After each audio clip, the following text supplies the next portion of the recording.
Good morning, everybody. Mike Vacchi, Princetontrader.com here with your Monday market webcast. Okay, daily chart, and we talked about lower band rides last time. We are on one. Here's today. It's already engaged the lower band, so that lower band ride will survive into Tuesday. You can see the 100-day sealing off as resistance. So that was, I talked last week. I blogged last week.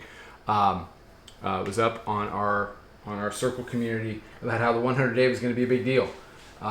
It's a big deal. It continues to be a big deal, and as long as we're below it, you're going to see very consistent, very productive rally sells. Meaning, there's going to be bounces, and that's fine. You can be long, you can stand aside. Don't be early on them. But when they start to exhaust, you need to be there because they are consistently producing lower lows.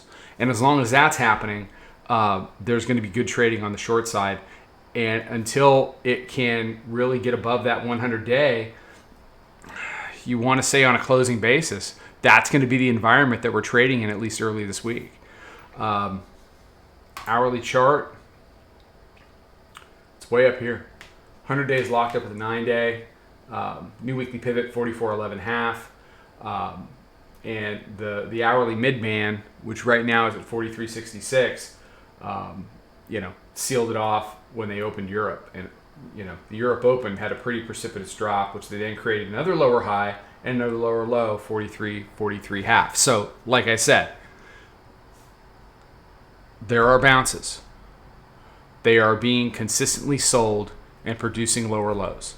That is a sell rallies environment. That's a rally where you want to be, looking at shorts the way you would look at longs, in dip buy scenarios. It's just the inverse. It's just the inverse. That's all. And when things like our proprietary moving average, volume weighted average price, hourly mid-band are consistently acting as resistance, or the fights over those areas, the chop in those areas is consistently breaking to the downside, that sell rallies. So, what stops that?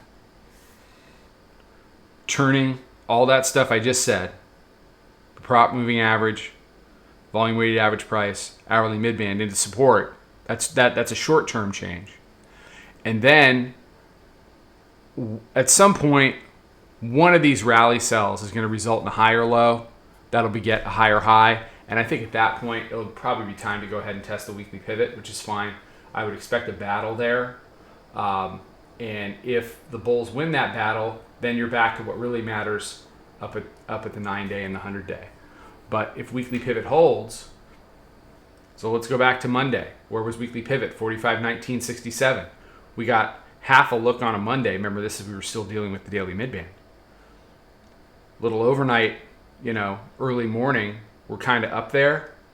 Then by Wednesday, the 9-day had sealed off, and then we've talked about, if you've watched this webcast for any period of time, you should have drilled into your freaking brain that by the time you get into the end of the week, Thursday, Friday, that the winner of the moving averages and the weekly pivot early in the week gets the advantage of directional pricing late in the week. I don't care if it's a Fed week or not. It doesn't freaking matter.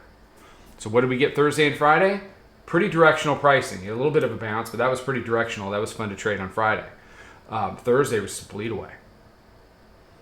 But what set the stage for it? And I get it that the Fed was here.